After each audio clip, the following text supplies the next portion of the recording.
क्योंकि कोई किसी तरह की राहत हमें कर्मचारियों को बजट में दिखती नजर नहीं आई है। मैंने एक बात एजुकेशन की आपसे करनी थी कि एजुकेशन के ऊपर बहुत इन्वेस्टमेंट करने की जरूरत है।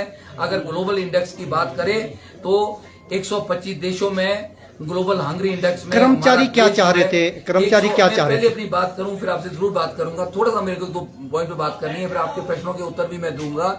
ग्लोबल इंडेक्स की अगर हम बात करें, ग्लोबल हंगरी इंडेक्स में 125 देशों के अंदर हमारा देश 171वें स्थान पे आता है। तो हम मान सकते हैं कि हेल्थ हाइजीन में हम कितने आगे हैं। मैंने एजुकेशन की बात आपसे कर दी। अनएम्प्लॉयमेंट आपको बोल दिया कि 64% अनएम्प्लॉयमेंट हमारे देश के अंदर आज भी है।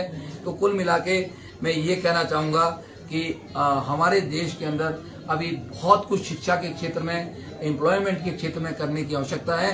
उस तरफ भारत सरकार का ध्यान मैं all India secondary teacher federation के वर्किंग प्रेसिडेंट होने के नाते उठा रहा हूं। और मेरे पास जिम्मेवारी प्रदेश की भी है। हिमाचल प्रदेश के मेरे साथ जनरल सेक्रेटरी भी यहाँ बैठे हैं, मेरे जो स्पोक्समैन है वो भी साथ में बैठे हैं और टीम भी बैठी है। तो उस कॉन्टेक्स्ट में भी कुछ बात मैं प्रदेश की आपसे जरूर साझा करूंगा कि हमारे को डीए की भारत सरकार ने 50% जो है डीए दे दिया है, वो 50% तक पहुंच गया है। और भारत हिमाचल सरकार जो है 38% डीए के ऊपर अटकी हुई है, 12% डीए बाकी है। उसकी मांग हम बार बार मुख्यमंत्री जी से कर रहे हैं और निवेदन करते हैं कि जो हमारा 15 अगस्त के दिन जो है कुछ ना कुछ जो है एक प्रदेश के लोगों को जो है सौगात देंगे। ये मेरा अनुरोध है, ये मांग हम करेंगे। एक और बात आपसे कहना चाहता हूं मैं कि हमारा संगठन अखिल भारतीय माध्यमिक शिक्षक महासंघ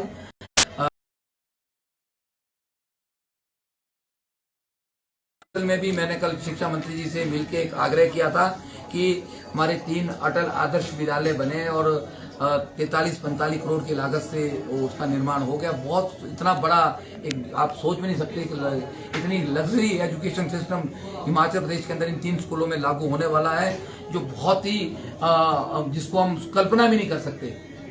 इस तरह का पैटर्न, इतना अच्छी बिल्डिंग्स, इतने अच्छे म्यूजियम, इतना अच्छा ऑडिटोरियम, इतना अच्छा वहाँ पे एडमिनिस्ट्रेटिव ब्लॉक, इतने अच्छे हॉस्टल, बॉयज हॉस्टल अलग है, गर्ल्स हॉस्टल अलग है, स्टाफ को रेजिडेंशियल क्वार्टर अलग है। तो उसको कम से कम प्राइवेटाइज ना किया जाए, उसको पीपीपी मोड पे ना चलाया जाए। उसको जिस तरह से हमारे नवोदय विद्यालय है या सेंटर स्कूल है, उस तर्ज पे जो है उसके एंट्रेंस एग्जाम लेके हम ये सुझाव लिखित में भी सरकार को देंगे। प्रॉपर एंट्रेंस एग्जाम करे, उसके लिए अलग से स्टाफ की रिक्रूटमेंट करे, अलग से उसका एक अलग उसका पूरा एक सेटअप बनाया जाए, उसकी ट्रांसफर भी ना हो। और मैं समझता हूं कि वहां से जो बच्चे निकलेंगे वो क्रीम बच्चे निकलेंगे। अगर हम प्राइवेटाइज उसको देंगे, प्राइवेट के हाथ में देंगे, तो वो एक बिजनेस की दुकान बन जाएगी।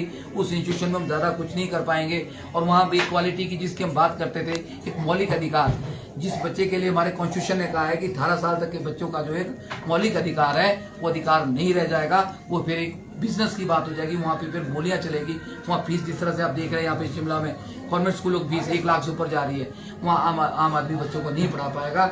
सेटअप सरकार ने बनाया है, पैसा खर्च सरकार कर रही है, तो प्राइवेट क्यों चलाए? ये मैंने कुछ बातें करनी थी।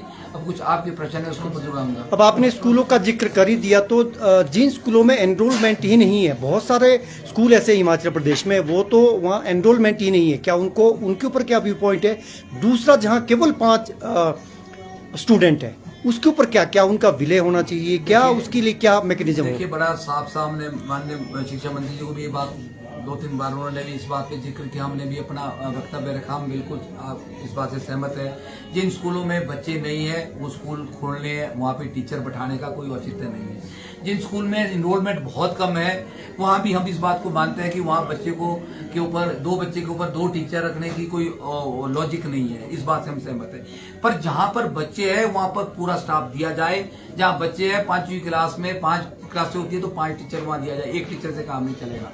अपर में भी हमारे को पूरे सब्जेक्ट वाइज टीचर देने पड़ेंगे। आपको साइंस, केमिस्ट्री, फिजिक्स, मैथ के लिए टीचर जो है हर सब्जेक्ट के लिए देना पड़ेगा, तभी आपकी साइंस स्ट्रीम चलेगी। कॉमर्स स्ट्रीम में आपको पूरे कॉमर्स के टीचर देने पड़ेंगे, आर्ट्स स्ट्रीम में आर्ट्स के देने पड़ेंगे।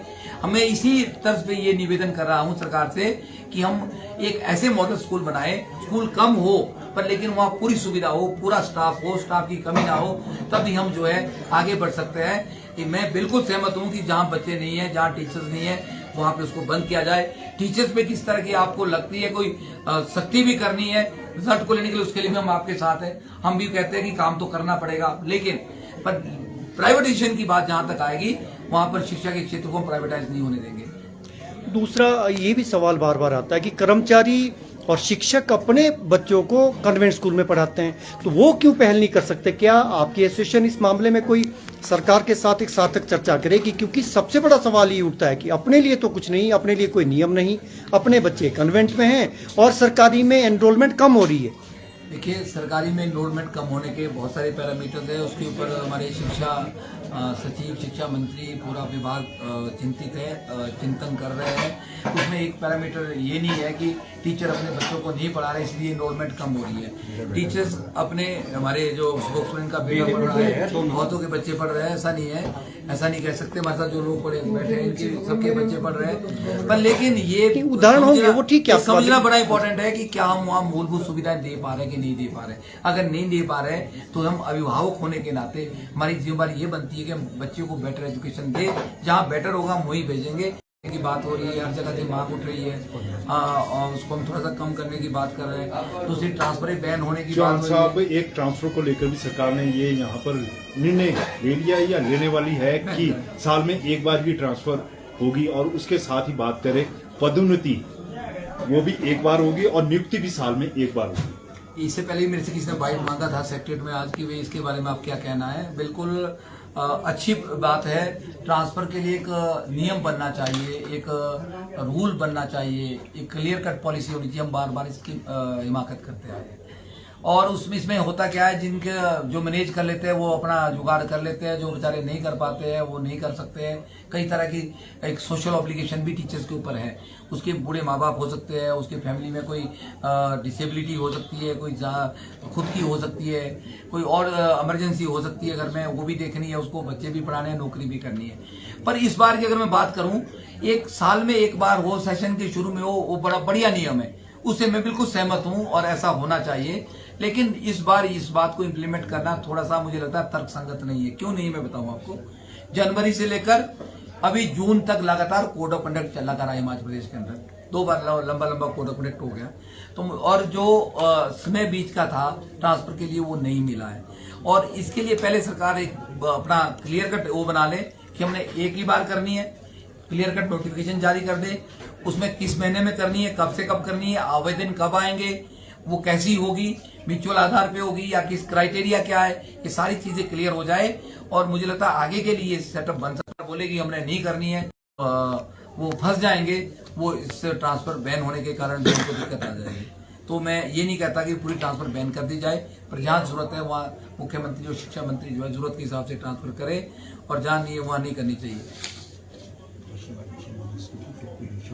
और रेशनलाइजेशन का भी अभी चल रहा है, वो भी एक बड़ा इशू है कि सरकार 100 वाले से कम जहाँ पे बच्चे हैं उनको रेशनलाइजेशन कर रहे हैं, तो वो भी सही नहीं है। उसमें 80 तो कम से कम रखा जाए या 60 रखा जाए। जहाँ पे 60 से ऊपर बच्चे हैं वहाँ उसको 2 टीचर दिए जाए, ये भी एक क्राइटेरिया रेशनलाइजेशन हम मांग कर रहे हैं उसमें। तो ये कुछ बातें हैं जिस बात को लेके मैं आपके समक्ष आया।